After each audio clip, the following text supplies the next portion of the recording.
हर रोज एक नई कहानी देखने के लिए चैनल को सब्सक्राइब करें और बेल आइकन दबाना ना भूलें। नव्या अपने पति रोहन के साथ रहा करती थी। नव्या अपने पति के साथ काफी खुशहाल जीवन गुजार रही थी, पर अगर नव्या किसी बात से परेशान थी तो वो थी रोहन की झूठ बोलने की आदत से। रोहन नव्या से अक्सर झूठ बोला करता था, पर हमारी नव्या भी कहाँ कम थी। जब भी रोहन सच बोलने की कोशिश करता तो वो उसका चेहरा देख उससे झूठ बोल देता था। ऐसे ही एक रोज अपनी पत्नी को खुश करने के लिए वो किचन में जाता है। हालांकि आज से पहले रोहन रसोई में कभी नहीं गया था, इसीलिए उसे कुछ पता नहीं था कि कौन सी चीज कहाँ रखी है। पर फिर भी वो किचन में जाता है और खुद से कहता है, क्यों ना आज मैं मेरी नव्वू के लिए उसका मनपसंद पास्ता बनाऊं। पर रोहन बेटा, तू तो आज से पहले कभी रसोई में आया ही नहीं, तो फिर पास्ता कैसे बनाएगा?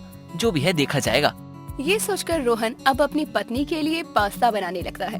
और कुछ देर बाद रोहन जैसे तैसे अपनी पत्नी के लिए पास्ता बना तो लेता है, पर रसोई बहुत गंदी हो जाती है। और गंदी रसोई को देखकर रोहन खुद से कहता है, हे भगवान, ये क्या? मैंने तो रसोई को बहुत गंदा कर दिया है। अगर इस गंदी रसोई को नव्या देखेगी तो मुझ पर बहुत गुस्सा होगी। क्या करूं? आइडिया, मैं जल्दी से इसको साफ कर देता हूँ। ना रहेगी गंदगी और ना होगी मेरी बीवी गुस्सा। इतना बोलकर रोहन अब किचन को साफ करने लगता है। पर आज से पहले रोहन रसोई में कभी नहीं गया था, बस इसीलिए उसको कुछ समझ नहीं आ रहा था कि कैसे क्या करना है। वो रसोई साफ कर ही रहा था, तभी नव्या रोहन को आवाज लगाती है और उससे बोलती है, रोहन, सुबह सुबह तुम कहाँ चले गए? हे भगवान, इसको भी अभी ही उठना था। मैं इसके लिए सरप्राइज प्लान कर रहा था, पर इसको तो अभी उठना था। अब क्या करूं मैं? हाँ, एक काम करता हूँ, मैं इस गंदगी को जल्दी से साइड कर देता हूँ, बाद में साफ कर दूंगा, या जब बाई आएगी तब मैं उनको साफ करने के लिए बोल दूंगा। नव्या किचन में आती उससे पहले ही रोहन प्लेट में पास्ता लिए अपने कमरे में जाता है और उससे कहता है, डार्लिंग, देखो मैं तुम्हारे लिए क्या लेकर आया हूँ। क्या लाए हो रोहन? एक बार उठकर तो देखो, ये देखकर तुम खुशी से उछल पड़ोगी। अच्छा, ऐसा भी क्या है इस प्लेट में? नव्या अंगड़ाइयाँ लेती हुई उठती है और प्लेट को हाथ में लेती है। प्लेट में पास्ता देखकर वो रोहन से कहती है, रोहन, बाई आ गई क्या? नहीं, क्यों? बाई नहीं आई तो ये पास्ता किसने बनाया? मैंने बनाया नव्या, और कौन बनाएगा यार? तुम भी ना जाने कैसी बात करती हो। अरे तुम्हारा पति किसी शेफ से कम थोड़ी ना है। तुमने बनाया है, पर तुम तो कभी किचन में नहीं गए। एक मिनट, तुम किचन में गए हो, इसका मतलब ये है कि रोहन, अगर किचन खराब हुआ ना तो कसम से मैं तुम्हें जिंदा नहीं छोड़ूंगी। इतना बोलकर नव्या पास्ता की प्लेट को साइड में रखती है और रसोई की तरफ जाती है, पर रोहन उसे रोकते हुए कहता है, कहाँ जा रही हो नव्या? अरे तुम्हें तो मुझ पर विश्वास ही नहीं है। हाँ, नहीं है, अब हटो मेरे सामने से। अपने सामने से रोहन को हटाकर नव्या रसोई में जाती है, जहाँ वो गंदी रसोई को देखकर रोहन से कहती है, इतनी गंदी रसोई, हे भगवान, इतनी गंदी रसोई तो जब मैंने खाना बनाना सीखा था तब भी नहीं हुई थी। रोहन, मैं तुम्हें जिंदा नहीं छोड़ूंगी, मैं तुम्हारा खून पी जाऊंगी। नव्या अब गुस्से में रोहन के पीछे भागने लगती है। भागते भागते रोहन नव्या से कहता है, नव्या, तुम गुस्सा क्यों करती हो? यार ये सब मैंने नहीं किया, तुम मुझ पर मत भड़को। उसकी ये बात सुनकर नव्या शांति से खड़ी हो जाती है और रोहन के चेहरे पर हाथ फेरते हुए कहती है, रोहन, ये सब तुमने नहीं किया? नहीं नव्या, ये मैंने नहीं किया। ऐसा भी तो हो सकता है ना कि बाई रसोई साफ करके ही नहीं गई हो। सजन रे, झूठ मत बोलो, खुदा के पास जाना है, और अगर झूठ बोलोगे तो खुदा के पास जाने का टाइम भी नहीं हुआ होगा ना। उससे पहले ही मैं तुम्हें खुदा के पास भेज दूंगी, इसलिए सच सच बताओ। सॉरी, मैं तुम्हें खुश करना चाहता था, बस इसलिए मैंने ये पास्ता बनाया, क्योंकि मैं कभी रसोई में गया ही नहीं, बस इसीलिए मुझे यहाँ की सफाई। आज के बाद तुम कभी भी रसोई में नहीं जाओगे, और अगर आ गए ना तो कसम से तो मैं तुम्हें कहीं भी काम करने नहीं दूंगी, बस रसोई का ही काम करवाऊंगी। हाँ, नहीं आऊंगा पक्का, पर अभी मुझे माफ कर दो प्लीज। कर दिया। नव्या अपनी बात खत्म करके अब अपने कमरे में जाती है और ऑफिस के लिए तैयार होने लगती है। जहाँ नव्या ऑफिस के लिए तैयार हो रही थी, पर वो अपना फोन अपने बेड पर रखकर चला जाता है। रोहन बाथरूम में नहा रहा था तो वहीं रोहन के फोन पर एक मैसेज आता है। कुछ देर बाद जब नव्या रोहन का फोन टाइम देखने के लिए उठाती है तो वो उसका ये मैसेज पढ़कर हैरान होती है। ये मैसेज देखकर नव्या के मन में कई तरह के सवाल उठते हैं, पर वो उस समय रोहन से कुछ नहीं बोलती और चुपचाप रोहन के साथ ऑफिस चली जाती है। इसी तरह से शाम होती है और शाम को जब रोहन और नव्या दोनों घर आ रहे थे, तब रोहन नव्या को बीच रास्ते में छोड़कर उससे कहता है, नव्या डार्लिंग, यहाँ से तुम घर चली जाओ, मुझे जरा किसी काम से किसी के पास जाना है, इसीलिए मैं वहीं जा रहा हूँ। मैं भी चलूंगी। नहीं, तुम नहीं जाओगी, क्योंकि हम वहाँ काम की बातें करने जा रहे हैं और मैं नहीं चाहता कि तुम मेरे साथ जाओ। पर क्यों रोहन, हम दोनों तो एक ही ऑफिस में काम करते हैं, फिर ऐसा भी क्या काम है जो तुम मेरे सामने नहीं कर सकते? नव्या, मैंने तुम्हें कहा ना कि घर जाओ, तुम्हें एक बात समझ नहीं आती है क्या? आज से पहले रोहन ने कभी नव्या से ऊंची आवाज में बात नहीं की थी, पर आज रोहन का गुस्सा देखकर नव्या की आंखों में आंसू आ जाते हैं, जिसके बाद नव्या कुछ नहीं बोलती और चुपचाप गाड़ी से उतर जाती है। रोहन भी उस समय उसे कुछ नहीं बोलता और वहाँ से चला जाता है। नव्या भी घर चली आती है और घर जाकर नव्या खुद से कहती है, आखिर कौन होगी वो जिसके पास रोहन गए हैं? कहीं रोहन का कोई अफेयर तो नहीं? नहीं, अगर ऐसा होता तो वो भला अभी तक मेरे साथ क्यों रहते? पर वो किसका मैसेज था, मुझे कुछ तो समझ नहीं आ रहा है। जो भी हो, इन सब बातों का जवाब तो अब रोहन जी खुद ही देंगे। नव्या अब रोहन का इंतजार करने लगती है। अब देर रात जब रोहन घर आता है, तब नव्या उस मैसेज के बारे में उसे बताती है और उससे कहती है, सच बताओ रोहन, कौन थी वो? कोई नहीं थी नव्या, तुम मेरी बातों पर विश्वास क्यों नहीं करती हो?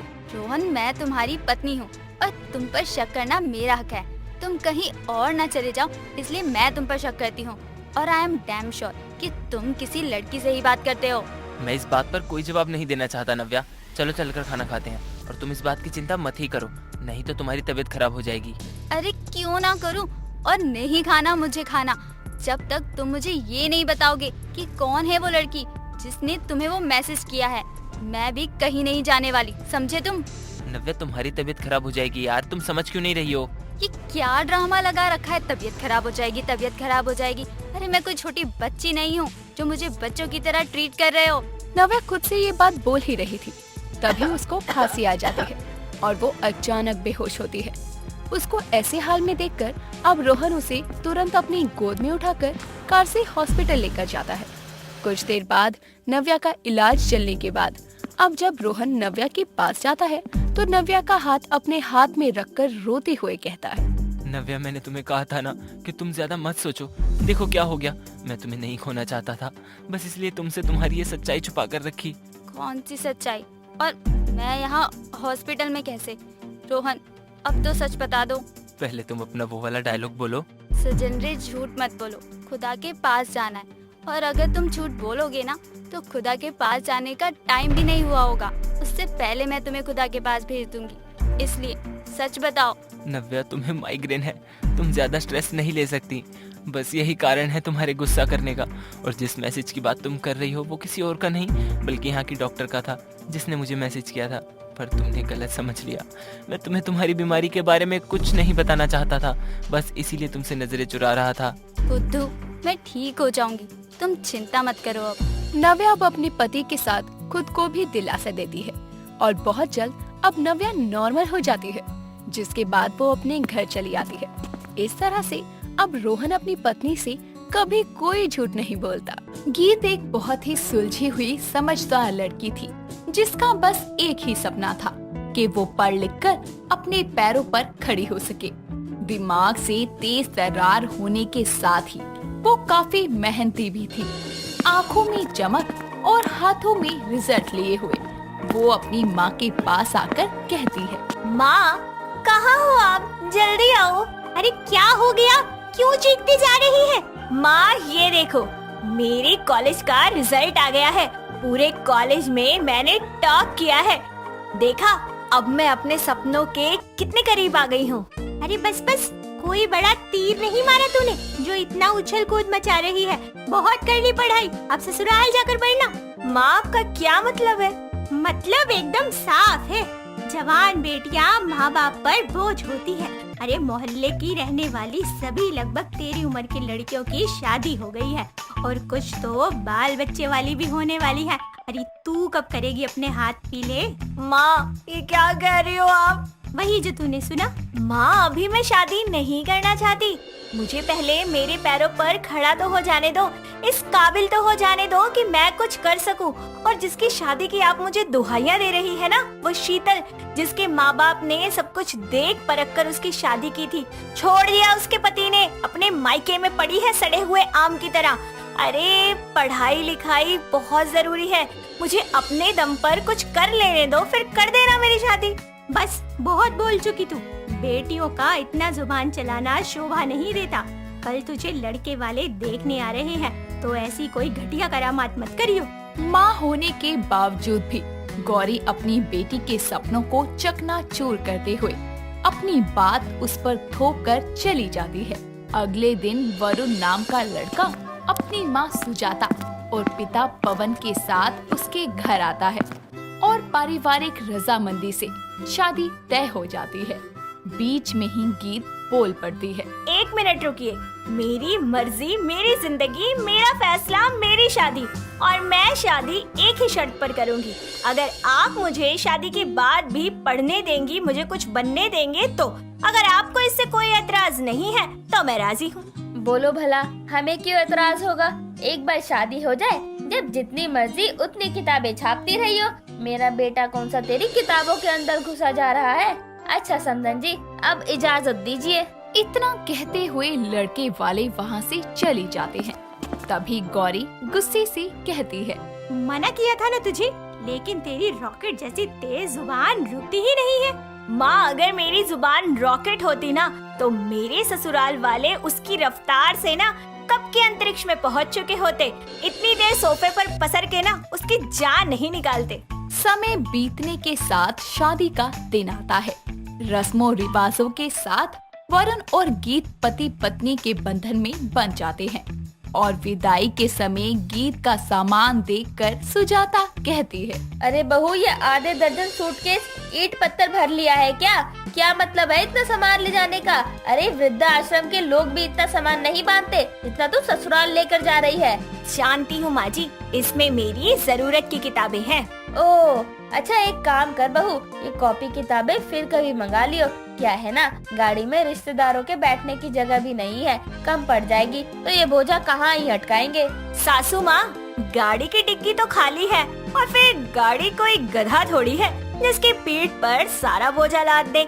इसकी निचली पेटी यानी कि डिग्गी, आराम से उसमें सब कुछ आ जाएगा। बहू की समझदारी के आगे सुजाता के बहानों पर पानी फिर जाता है और दुल्हन बनी गीत ससुराल आ जाती है, जहाँ चारों तरफ रिश्तेदारों की भीड़ से घिरी गीत रस्मों के खत्म होने के बाद अपने कमरे में जा रही होती है।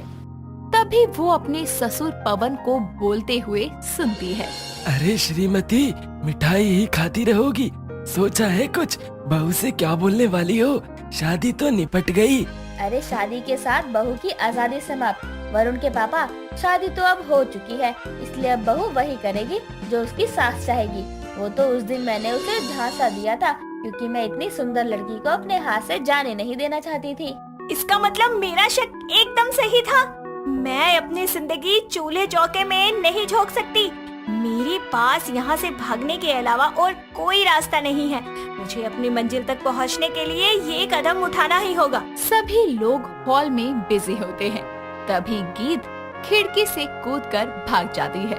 कुछ देर में कमरे में सुजाता दस्तक देती है और खिड़की की तरफ देखकर कहती है, वरुण के पापा, वरुण जल्दी यहाँ आओ। अरे ऐसी भी कौन सी बला आ गई जो गला फाड़ रही हो? अरे गजब हो गया वरुण के पापा, बहू भाग गई। इससे पहले कि ये बात रायते की तरफ फैल जाए, कोई भी बहाना लगाकर सभी लोगों को यहाँ से रफू चक्कर कर दो। वरुण, क्या हुआ बेटा, तू ऐसे क्यों बैठ गया? सारे अरमान ठंडे हो गए, सपनों पर पानी फिर गया। मतलब भागने की इतनी भी क्या जल्दी थी? ना जाने कौन सी रेस में दौड़ लगाने के लिए जाना था। सोचा नहीं था जिस पल जिस घड़ी का इंतजार महीनों से कर रहा था, मेरी वो सुहाग रात काली रात में कुछ इस कदर बदल जाएगी। ये वरुण क्या बुदबुदाए जा रहा है? लगता है बहू के भागने का इसे तगड़ा सदमा लगा है। कहीं कोमा में तो नहीं चला गया? एक काम करती हूँ, पानी डालती हूँ। सुजाता टेबल पर पड़े पानी के जग को वरुण पर डालती है और वरुण कहता है, माँ बिन बादल बरसात क्यों कर रही हो? शुक्र है बेटा तू होश में आ गया। मुझे लगा कि तुझे बहू के भागने का सदमा लग गया है। कब से तुझे बोल रही थी लेकिन तू जवाब ही नहीं दे रहा था। आधी रात को रितु का दरवाजा जोर जोर से बजने लगता है।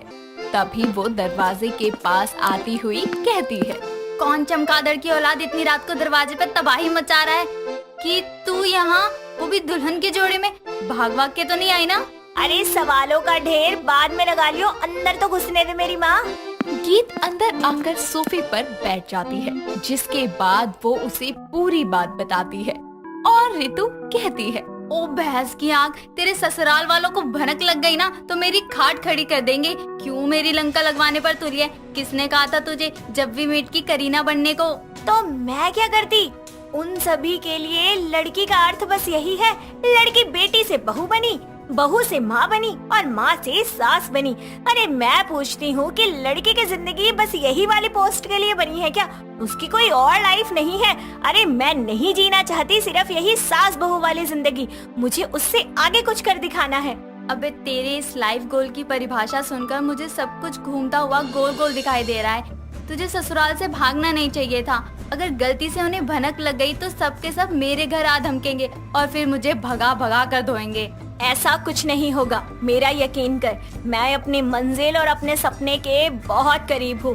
बस उसके लिए मुझे कुछ वक्त अपने घर से दूर रहना होगा और तू मुझे अपने घर में रहने की मंजूरी दे दे। तू मेरी लास्ट होप है। गीत की बातें सुनकर रितु उसे अपने घर पर पनाह दे देती है, अपनी ख्वाहिशों को पूरा करने के लिए। ससुराल से भागी गीत दिन रात कड़ी मेहनत करती है और उसकी कड़ी मेहनत रंग लाती है, जिसके बाद गीत का सपना पूरा हो जाता है जब उसकी नियुक्ति आईएएस के पद पर होती है, जिसके साथ ये खबर उसके ससुराल और मायके वालों के पास अखबार में छप कर आती है, जिसे पढ़कर उसकी माँ गौरी खुशी से फूले नहीं समाती और सब कुछ भूलकर सभी उसके सम्मान में आयोजित हुए भव्य समारोह में पहुँचते हैं, जहाँ गौरी और सुजाता एक दूसरे को आमने सामने देखकर कहते हैं, आखिर आपके कदम भी घर से भागी हुई बहू की कामयाबी देखने आ ही गए। अब गड़े मुर्दे उखाड़ने का क्या फायदा? बीती बातों पर मिट्टी डालो। मैं तो खुश हूँ कि कम से कम बहू घर से भागी भी तो आज फक्र से हमारा सीना ऊंचा तो कर दिया। अरे वाह समदन जी, रंग बदलने में तो आप गिरगिट को भी मार देती हैं। क्या कहा था आपने कि मेरी बेटी फुर होने में चिड़िया से भी 2 कदम आगे निकली? अगर शादी के बाद वो नहीं भागती ना तो आज इस मुकाम पर खड़ी ना होती। दोनों में बहसबाजी होने लगती है। तभी स्टेज पर अनाउंसमेंट होती है, लेडीज एंड जेंटलमैन, अब हमारे बीच में आ रही है मिसेस गीत चतुर्वेदी, जिन्होंने बेहद कम उम्र में ये बड़ा ओहदा हासिल किया है। कड़े संघर्ष के कारण आज वो बाकी जवानों का हौसला और साहस बनकर खड़ी हैं। मिसेस गीत चतुर्वेदी, क्या आप हमारे श्रोतागणों को कुछ कहना चाहेंगी? यस, आप सभी लोगों को मेरा नमस्कार। आज जिस मुकाम पर मैं खड़ी हूँ उसके लिए मैंने बहुत हिम्मत जुटाई है। मेरे इन लॉस और मेरी फैमिली, जिनको मैंने बहुत हर्ट भी किया है, वो आज यही हम सबके बीच मौजूद हैं और मैं उन्हें बस इतना कहना चाहती हूँ कि कभी कभी जो हमें गलत दिखता है उसका सही परिणाम हमें देर से समझ आता है। सासू माँ, अगर उस दिन मैं अपनी शादी से नहीं भागती तो आज मैं यहाँ खड़ी नहीं होती। मैं जानती हूँ कि मैंने आपको बहुत हर्ट किया, उसके लिए I am sorry and thank you. बहू के विचार सुनकर सुजाता का दिल भर जाता है।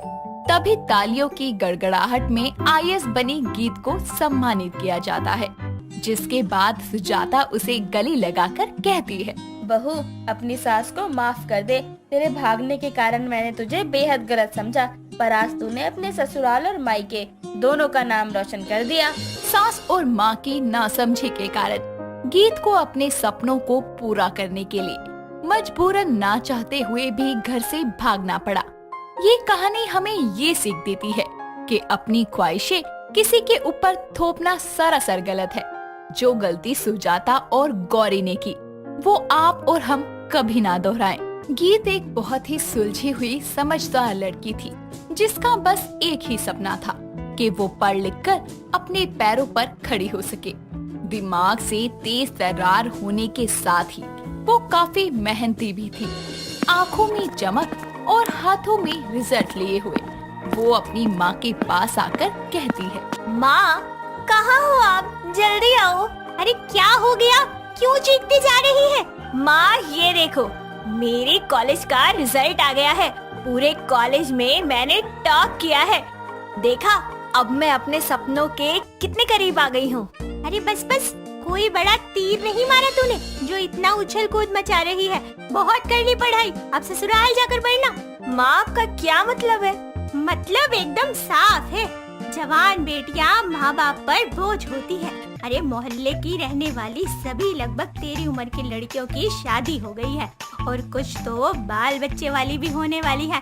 अरे तू कब करेगी अपने हाथ पीले? माँ ये क्या कह रही हो आप? वही जो तूने सुना। माँ अभी मैं शादी नहीं करना चाहती। मुझे पहले मेरे पैरों पर खड़ा तो हो जाने दो, इस काबिल तो हो जाने दो कि मैं कुछ कर सकूं। और जिसकी शादी की आप मुझे दुहाइयां दे रही है ना, वो शीतल, जिसके माँ बाप ने सब कुछ देख परख कर उसकी शादी की थी, छोड़ दिया उसके पति ने, अपने मायके में पड़ी है सड़े हुए आम की तरह। अरे पढ़ाई लिखाई बहुत जरूरी है, मुझे अपने दम पर कुछ कर लेने दो, फिर कर देना मेरी शादी। बस बहुत बोल चुकी तू। बेटियों का इतना जुबान चलाना शोभा नहीं देता। कल तुझे लड़के वाले देखने आ रहे हैं, तो ऐसी कोई घटिया करामात मत करियो।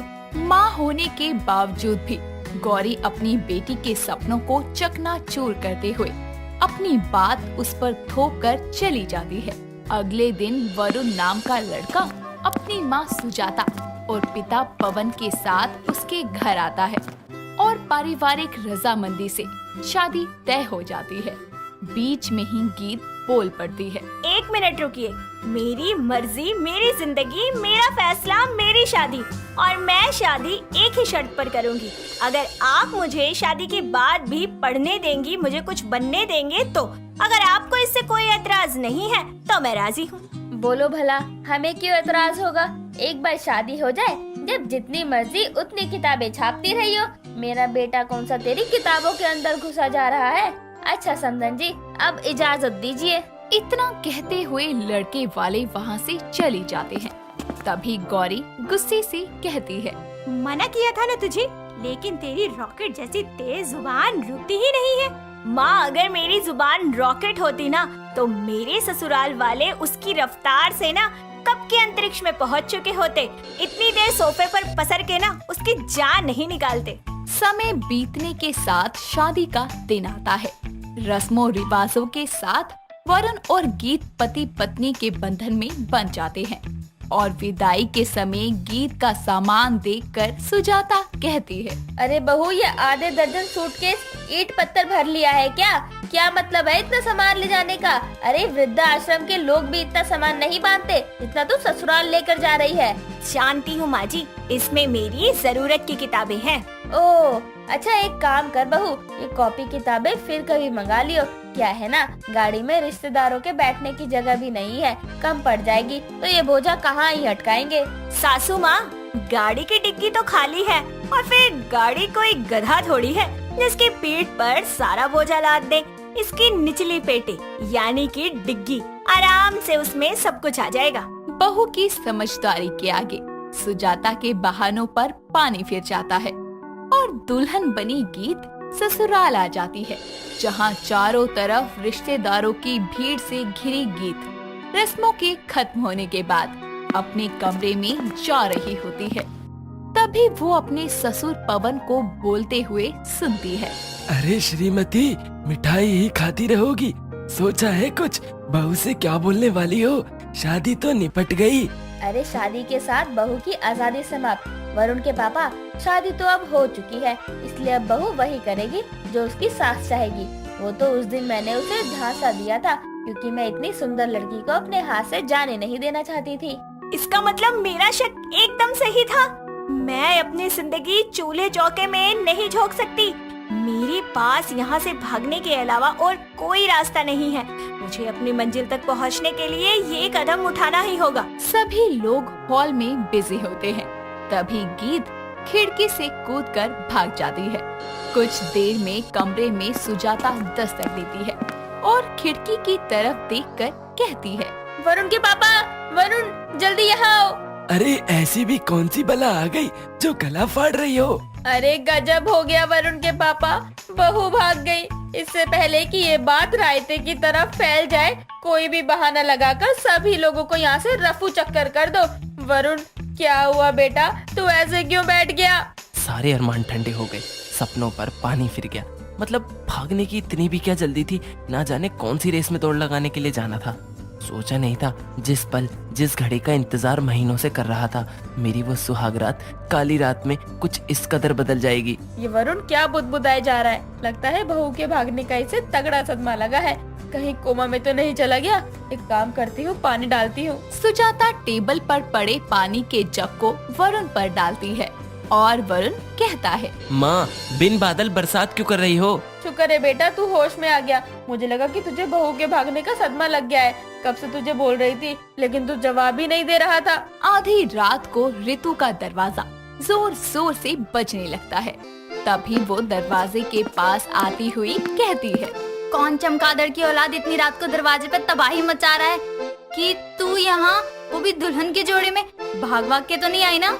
अरे सवालों का ढेर बाद में लगा लियो, अंदर तो घुसने दे मेरी माँ। गीत अंदर आकर सोफे पर बैठ जाती है, जिसके बाद वो उसे पूरी बात बताती है और रितु कहती है, ओ भैंस की आंख, तेरे ससुराल वालों को भनक लग गई ना तो मेरी खाट खड़ी कर देंगे। क्यों मेरी लंका लगवाने पर तुली है? किसने कहा था तुझे जब भी मीट की करीना बनने को? तो मैं क्या करती? उन सभी के लिए लड़की का अर्थ बस यही है, लड़की बेटी से बहू बनी, बहू से माँ बनी और माँ से सास बनी। अरे मैं पूछती हूँ कि लड़की की जिंदगी बस यही वाली पोस्ट के लिए बनी है क्या? उसकी कोई और लाइफ नहीं है? अरे मैं नहीं जीना चाहती सिर्फ यही सास बहू वाली जिंदगी, मुझे उससे आगे कुछ कर दिखाना है। अबे तेरे इस लाइफ गोल की परिभाषा सुनकर मुझे सब कुछ घूमता हुआ गोल गोल दिखाई दे रहा है। तुझे ससुराल से भागना नहीं चाहिए था। अगर गलती से उन्हें भनक लग गई तो सबके सब मेरे घर आ धमकेंगे और फिर मुझे भगा भगा कर धोएंगे। ऐसा कुछ नहीं होगा, मेरा यकीन कर। मैं अपनी मंजिल और अपने सपने के बहुत करीब हूँ।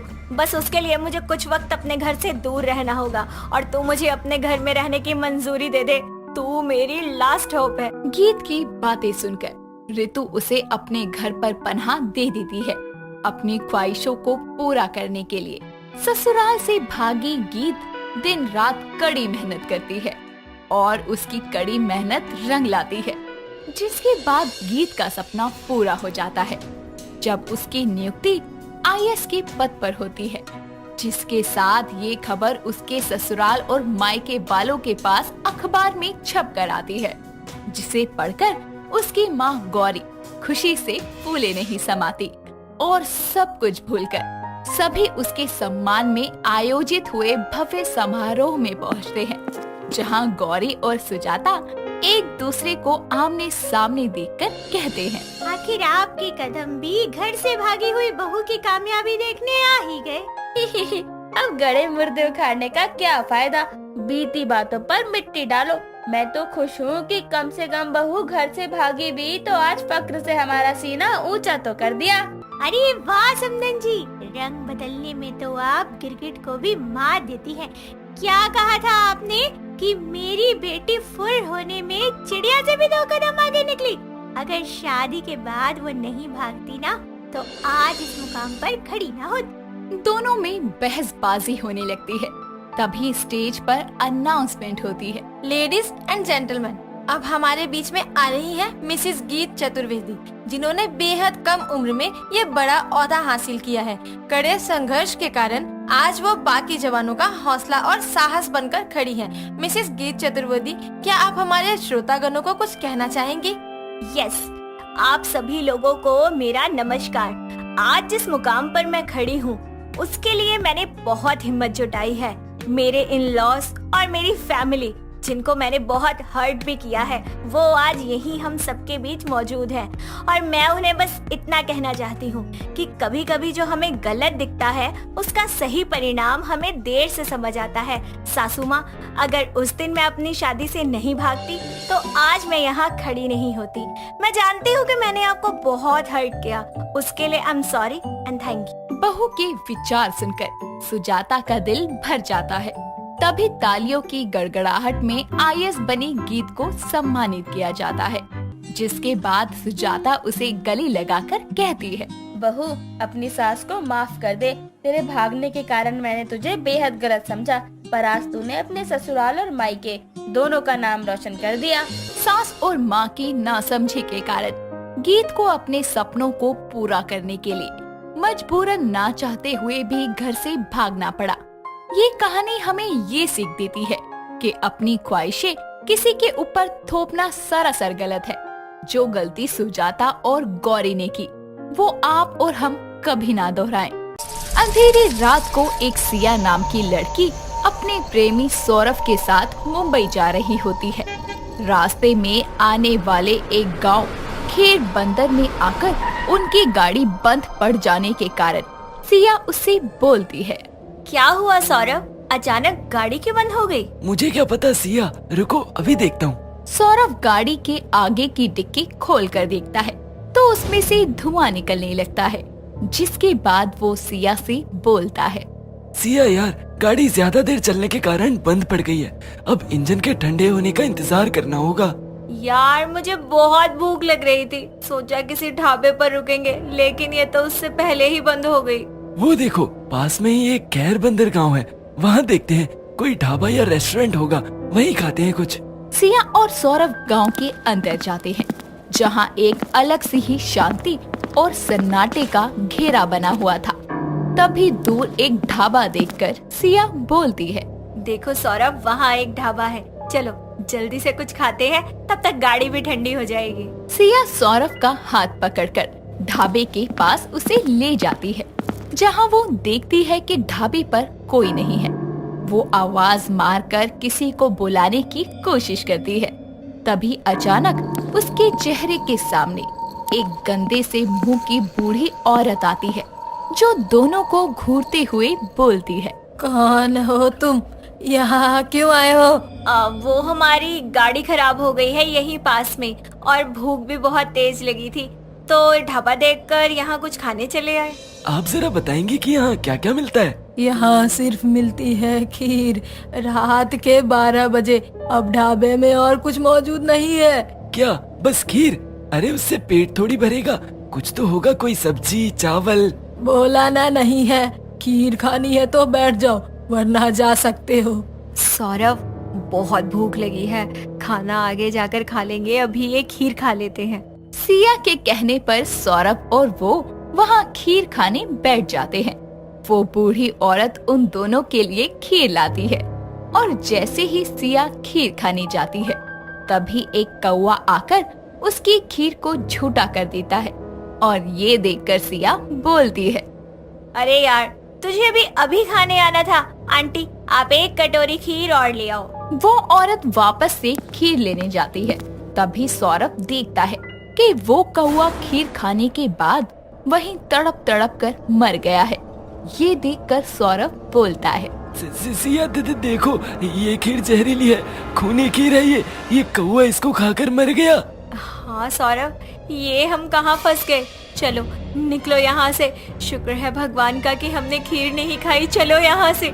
वहाँ से निकलने के लिए जैसे ही पीछे मुड़ते हैं, वो औरत अपने डरावने रूप में उनके पीछे खड़े होकर बोलती है, तुमको ये खीर खानी ही होगी, चुपचाप ये खीर खाओ। कौन हो तुम? जाने दो हमें ये खूनी खीर नहीं खानी। तुमको ये खीर खानी ही होगी बोला ना, और अगर मना किया तो क्या हम तुमसे डरते नहीं है, समझी? हटो आगे से। सौरभ के इतना बोलते ही वो औरत अपनी शक्तियों से दोनों को हवा में धकेल देती है। दोनों ढाबे की दीवार से टकराते हैं, जिसके बाद उनके मुंह में अपने आप खीर के चम्मच आने लगते हैं। कुछ देर में खूनी खीर खाकर वो दोनों वहीं मर जाते हैं, जिसके बाद वो औरत अपनी डरावनी आवाज में बोलती है, मेरी खीर को मना करने का हक किसी को नहीं, किसी को भी नहीं। अगले दिन गांव में दो अनजान लोगों को सालों से बंद पड़े ढाबे पर मरा देखकर गांव के लोग डर जाते हैं, जिसके कारण पूरे गांव में दहशत फैल जाती है। रात का समय होते ही गांव के लोगों को अजीबोगरीब आवाजें आने लगती है। सभी डर के आगोश में अपनी रातें बिताते हैं, लेकिन हर सुबह उनको किसी न किसी की लाश ढाबे के पास मिलती है। वहाँ हो रही रहस्यमयी मौतों की तहकीकात करने के लिए एक संजना नाम की रिपोर्टर अपनी दोस्त माया के साथ वहाँ आती है, जिसके बाद वो गांव के सबसे युवा मुखिया राजीव से मिलती है। राजीव की उम्र लगभग 25 साल थी। उसको मुखिया के पद पर देखकर संजना बोलती है, वैसे मैंने तो आज तक गांव के मुखिया बड़ी उम्र के लोगों को ही देखा है। अब तो जवानी में ही इस पद के काबिल बन गए। ऐसी बात नहीं है, मेरे पिताजी इस गांव के मुखिया थे। उनकी मौत के बाद गांव वालों के कहने पर मैंने ये जिम्मेदारी संभाली। वैसे आपका इस गांव में स्वागत है। आप जब तक यहाँ हैं हमारे घर में रहिए, और एक बात का खास ख्याल रखिएगा, रात के समय बाहर नहीं निकलना, वरना मुझे भी खूनी खीर खानी पड़ेगी। वैसे कितनी अजीब बात है ना, कोई इंसान नहीं बल्कि खून खीर कर रही है, ये कहना चाहते हैं आप, इवन गांव के सभी लोग। ऐसा मैं नहीं कह रहा, सबूत कह रहे हैं। जिनकी भी मौत हुई है उनकी लाश के पास से खीर की कटोरी मिली है। सबकी मौत खीर खाकर ही हुई है। संजना आगे कुछ बोलती, इतने में ही उसकी दोस्त माया उसके पास आकर बोलती है, संजना यार, ये गांव कितना खूबसूरत है। पता नहीं कौन इसको शमशान बनाने पर तुला हुआ है। उसकी छानबीन करने ही हम यहाँ आए हैं। चल अब आराम कर लेते हैं। आइए मैं आपको आपके कमरे दिखाता हूँ। राजीव उन दोनों को उनके कमरे तक छोड़ आता है। कुछ दिन तक संजना और माया गांव के लोगों से पूछताछ करते हैं, लेकिन सबका कहना यही था कि ये सब खूनी खीर की वजह से हुआ है। ये सब सुनते सुनते संजना पक गई थी, इसीलिए वो घर आकर गुस्से में बोलती है, आखिर ये खूनी खीर भी तो कोई बना ही रहा होगा। सब खीर खीर कर रहे हैं बस। इसका पता तो आज तक किसी गांव वाले को नहीं लगा। कोई नहीं, लेकिन पता तो लगाना पड़ेगा। उस रात संजना को नींद नहीं आती। वहीं उसकी दोस्त माया को आधी रात को भूख लगने लगती है। वो मुखिया के घर में कुछ खाने को ढूंढती है, लेकिन उसे कुछ नहीं मिलता। तभी वो घर के बाहर निकल जाती है और कुछ दूर चलने पर उसको भी वही ढाबा दिखता है, जिसको इतनी रात को भी खुला देखकर वो बोलती है, ये तो वही ढाबा है जहाँ सबकी लाश मिलती है। लेकिन इस वक्त इसको किसने खोला है? शायद इसका मालिक आया होगा, या जो खूनी खीर बनाता है वो। देखती हूँ, संजना को बताऊंगी कि मैंने खूनी को पकड़ लिया। माया दबे पांव छुपते छुपाते ढाबे तक जाती है। दूसरी तरफ संजना को नींद न आने के कारण वो माया के कमरे में जाती है और उसको वहाँ ना देखकर परेशान हो जाती है। पूरे घर में वो उसे ढूंढती है और उसके ना मिलने पर वो राजीव को जगाकर सारी बात बताती है, जिस पर वो बोलता है, कहीं वो बाहर तो नहीं गई? मैंने कहा था कि रात के समय बाहर जाना मना है। मुझे जाना होगा, कहीं कोई अनहोनी ना हो जाए। एक तरफ संजना और राजीव मुखिया माया को ढूंढने निकलते हैं, तो दूसरी तरफ माया ढाबे के पास पहुंचकर उसमें झांक रही होती है, लेकिन किसी को भी ना देखकर वो बोलती है, कोई तो है नहीं यहाँ। बेकार ही टाइम वेस्ट किया। माया जैसे ही वापस जाने के लिए मुड़ती है, तो उसके सामने वही डरावनी औरत हाथों में खीर की कटोरी लिए खड़ी होती है, जिसे देखकर माया बोलती है, कौन हो तुम और इतनी रात को यहाँ क्या कर रही हो? मैं तुमको अपनी खीर खिलाने आई हूँ, चलो खाओ। ये तो शायद वही खूनी खीर है, मुझे नहीं खानी, हटो सामने से। माया उस औरत से बचकर भागने लगती है, लेकिन तभी वो गिर जाती है। वो औरत अपनी खीर की कटोरी पकड़े हवा में झूलती हुई उसके करीब आकर बोलती है, तुमको ये खीर खानी ही होगी, मैं तुमको अपनी खीर खिलाकर ही रहूंगी।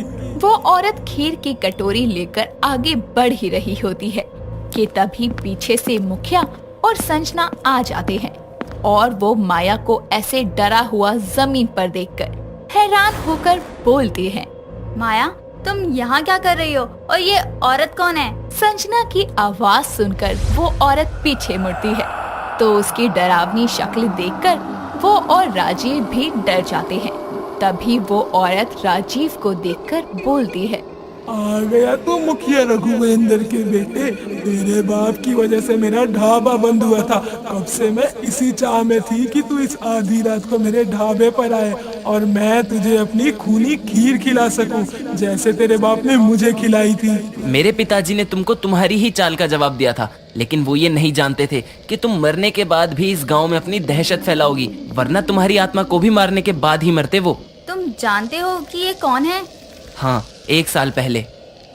मैं भी तेरे को ये खूनी खीर खिलाकर तेरा किस्सा भी हमेशा के लिए खत्म कर दूंगी। मीना की आत्मा अब खूनी खीर की कटोरी लेकर राजीव की तरफ बढ़ने लगी। उसको बचाने के लिए संजना जल्दी से पास के ही एक माता मंदिर से उनका त्रिशूल लाकर मीना की आत्मा पर वार करती है, जिसके बाद मीना की आत्मा तड़प तड़प कर गायब हो जाती है। और फिर संजना राजीव को बचाने के साथ साथ हमेशा के लिए खूनी खीर का खेल भी बंद कर देती है और उस ढाबे को गांव वाले जलाकर राख कर देते हैं।